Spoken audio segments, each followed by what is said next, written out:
this is Stephanie Ortega, and you're listening to the Remix Movement Podcast.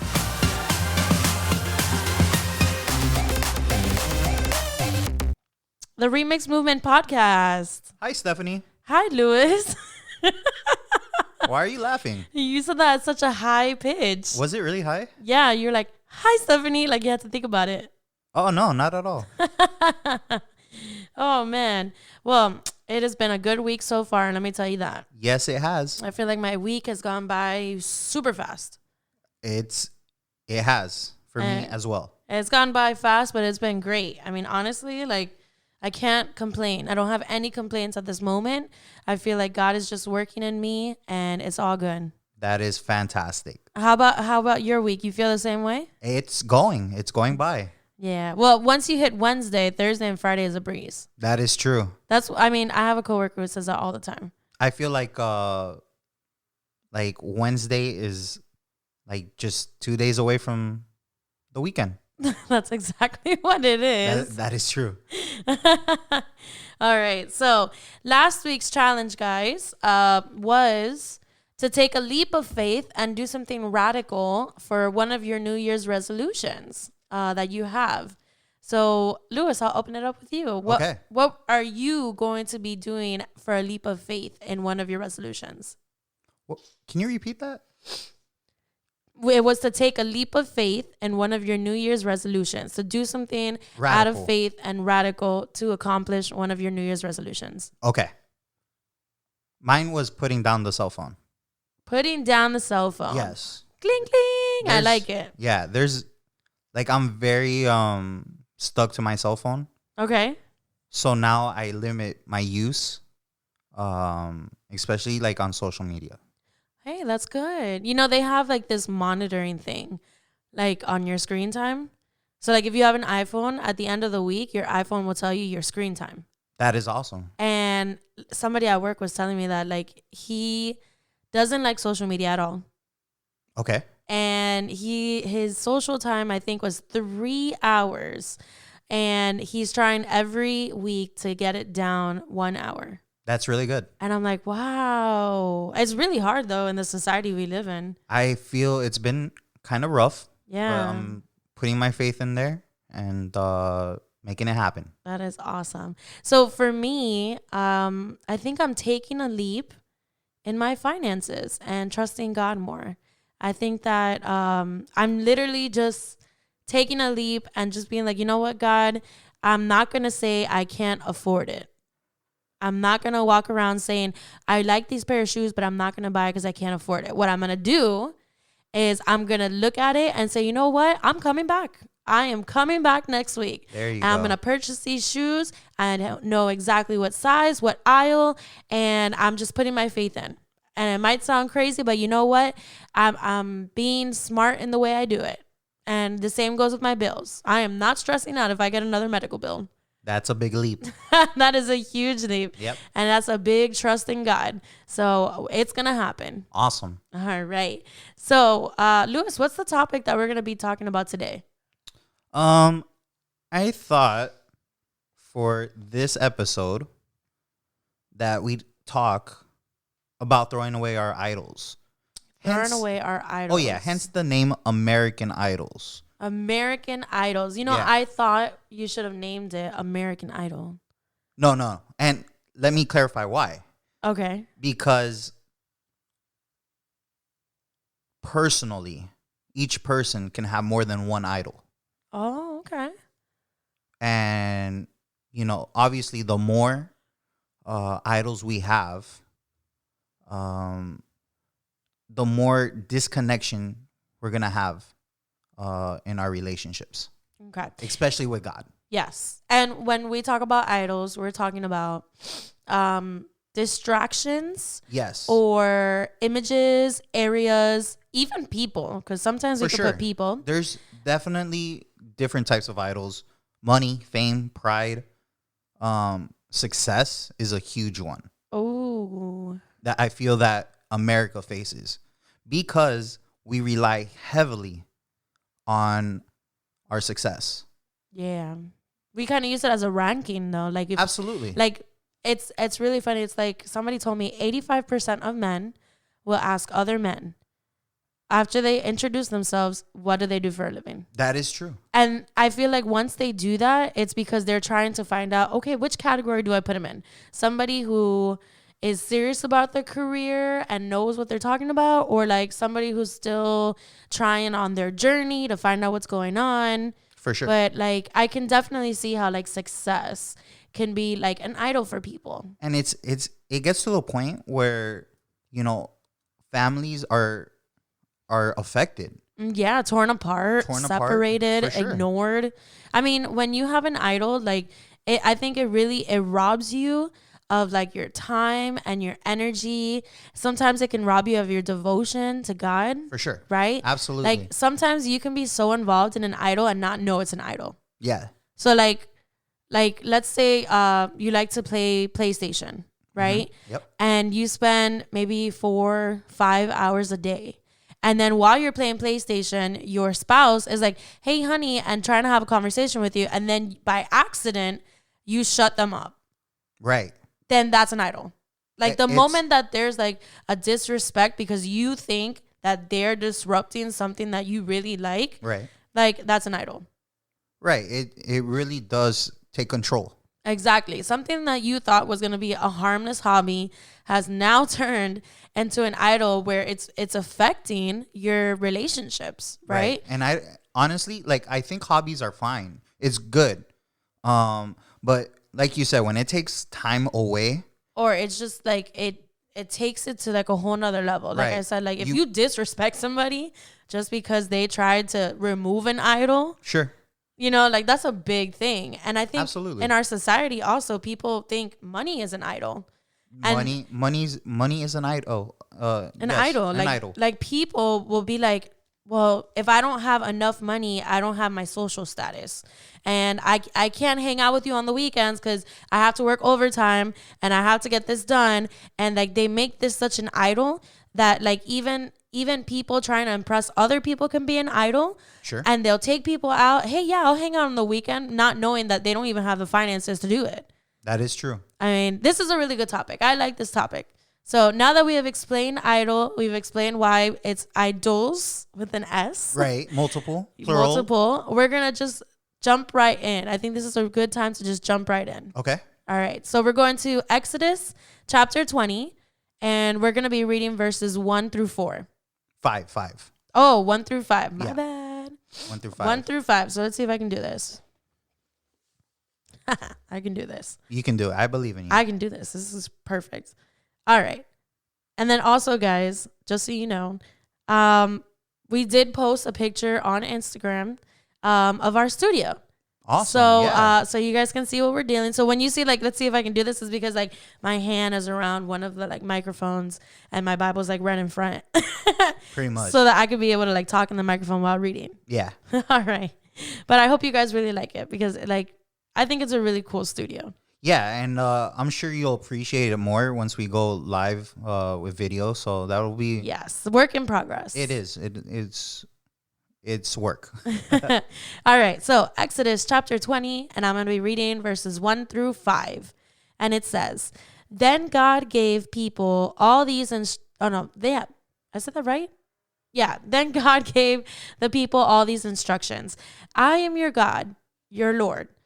I am the Lord your God, who rescued you from the land of Egypt, the place of your slavery. You must not have any other God but me.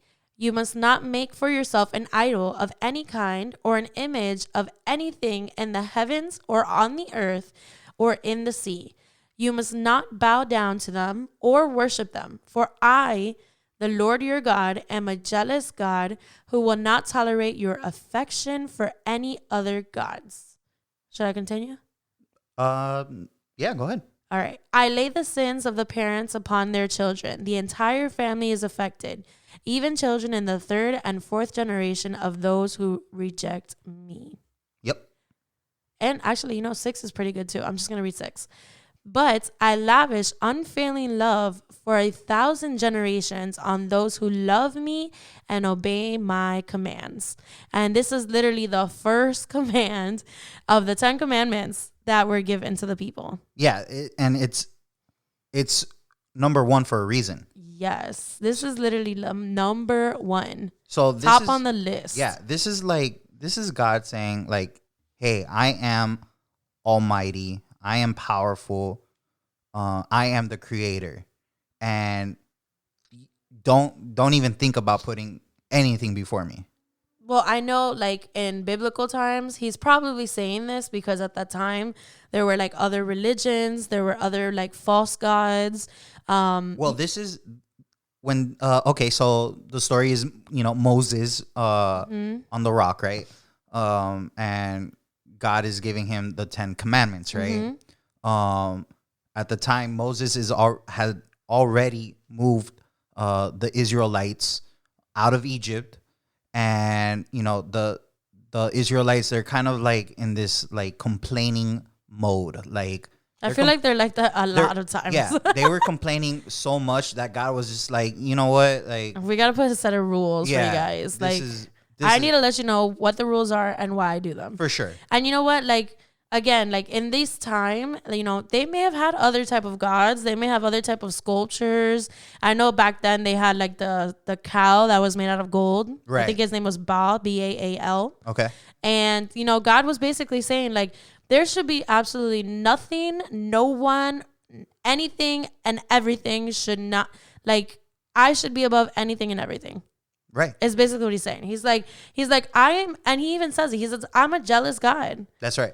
And I don't think he says that as a bad thing. I think he says that as a loving thing, which is why I read, verse 6, because he says, hey, I'm a jealous God. I want you to be able to worship me only. But you know what? I say this out of love. Right. And I say this out of love, and I'm going to take care of you and your kids and your generations to come and your future generations. And everybody who obeys me will be able to experience my love for them. Yeah. His jealousy is of anyone or anything that was gonna try to fool us or cheat us out of a real relationship with him. And that's like super important. That's what he wants. He wants a relationship. And, when we put these things in front of him, it's pretty much setting up a barrier. A barrier. That's a really, yeah. So it stops him from doing miracles, giving us understanding, giving us patience, for sure, helping us out. Like it literally... It stops us from growing. Let's just say that. It stops you from growing a healthy and wonderful relationship with God. Absolutely. That is so true. And, this whole, number one commandment that God gave us, is followed even into the times of Jesus. And if you go into Matthew chapter 6, verse 24, you're going to hear Jesus say, I'll just read it. It says, no one can serve two masters, for either he will hate the one and love the other, or else he will be loyal to the one and despise the other. You cannot serve God and mammon. And mammon mammon is a word translated into wealth, into money. Into money. Right. Okay. So pretty much Jesus is like, hey, you can't do two things at one time. You can't serve me and then serve something else. You can't put money in the same category. In the same category as me. You know what I mean? And so he's pretty much like letting you know there's only one. And that one is the God that we serve. Yeah, that's a really, really good point. I mean, I feel like you can't really be lukewarm. And I know a lot of people, when I say lukewarm, they're like, when you take a shower, some people like it lukewarm. Right. They don't want it too cold, but they don't want it super, super hot. So they always try to get it right there in the middle, really, really warm, right? But God is like, no, you can't be hot and cold together. That's not how this works. I should be above it all.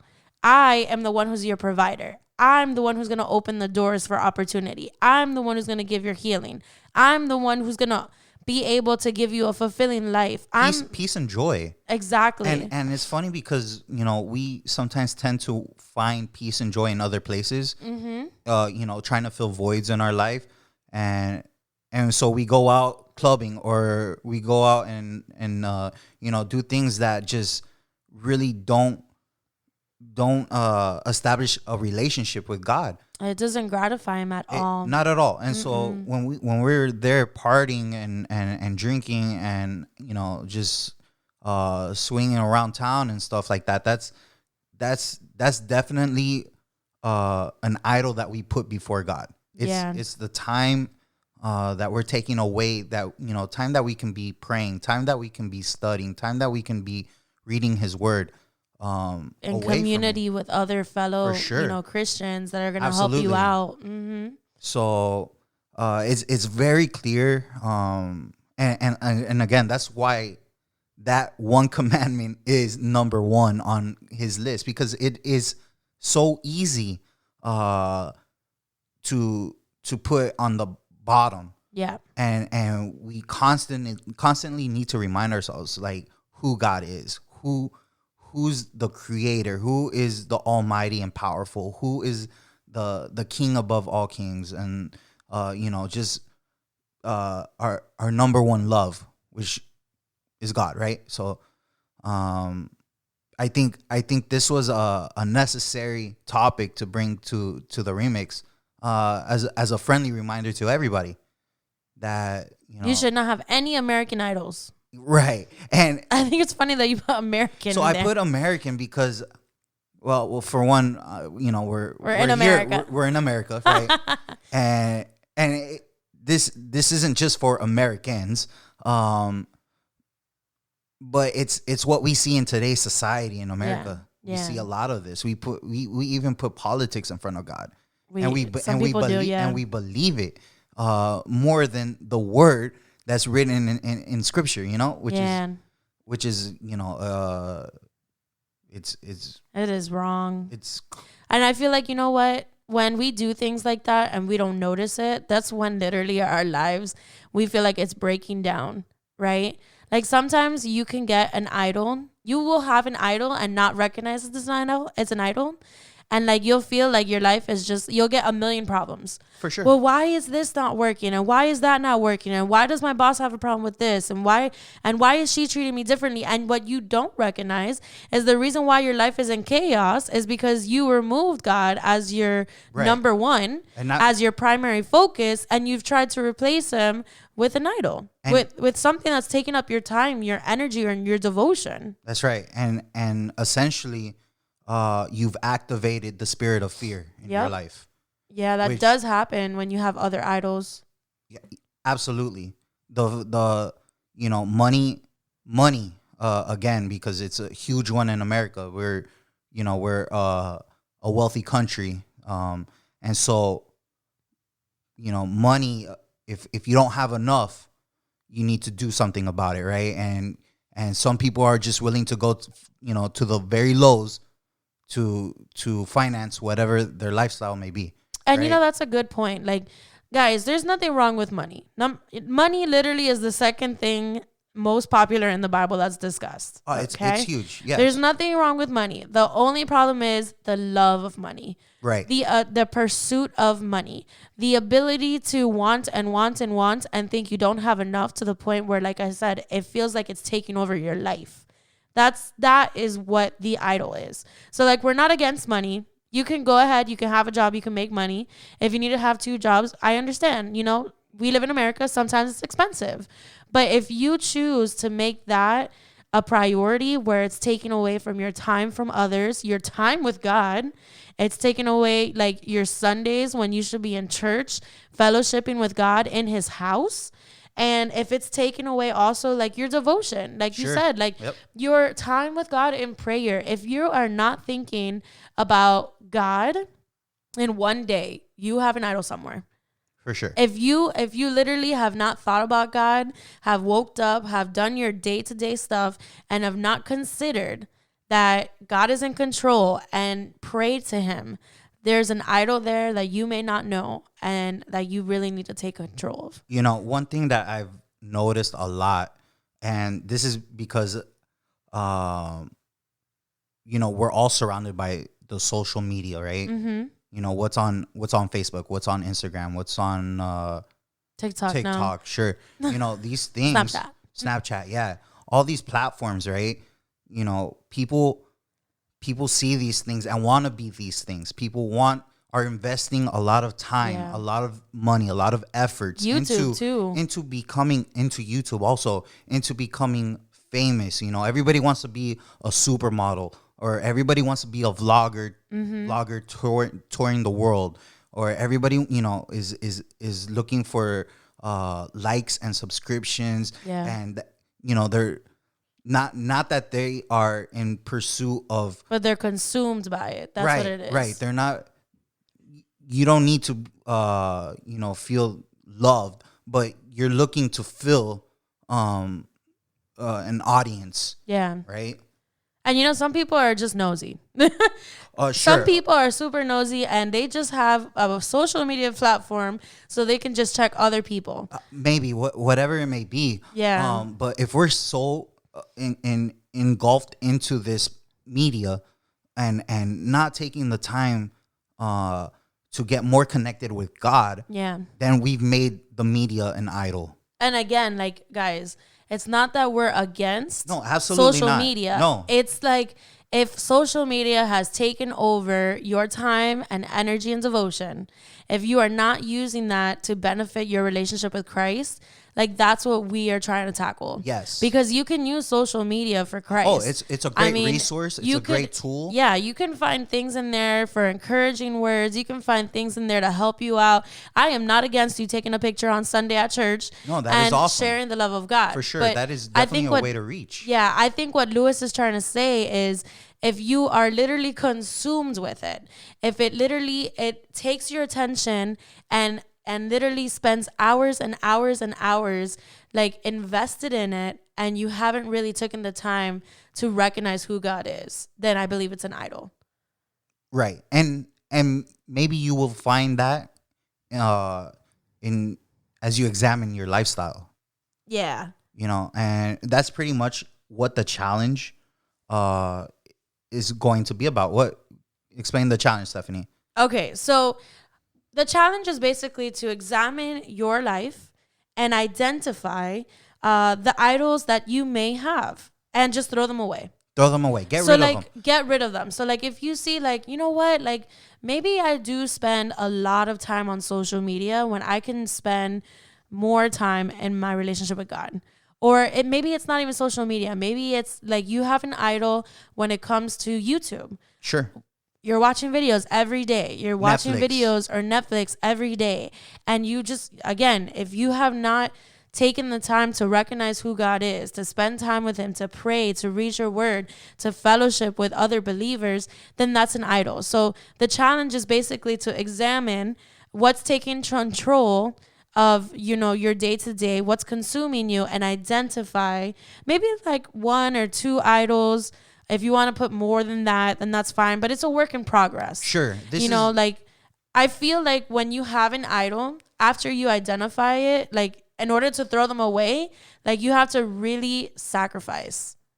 Absolutely. That's a huge part of this. Yeah. Is letting it go and understanding what you're doing so that you will have a better relationship. There you go. With God. That's the goal for this challenge. So take some time, think about it. You know, really, really dig deep into what you are doing. What you're doing. In what's your life. Taking up your energy, time, your devotion. How much time are you spending in each activity of your daily life? What do you value? Right. I think that's what it is. Like, what are you really valuing? Maybe you value money, you know, maybe you value your phone, maybe your job. Maybe you value your job, your success, you know, like, there's a lot of things that we can consider as idols. So not everybody's is going to be the same. No. But I definitely think if you're listening to this podcast, you're already on step one. You're opening yourself up to listening to God's word.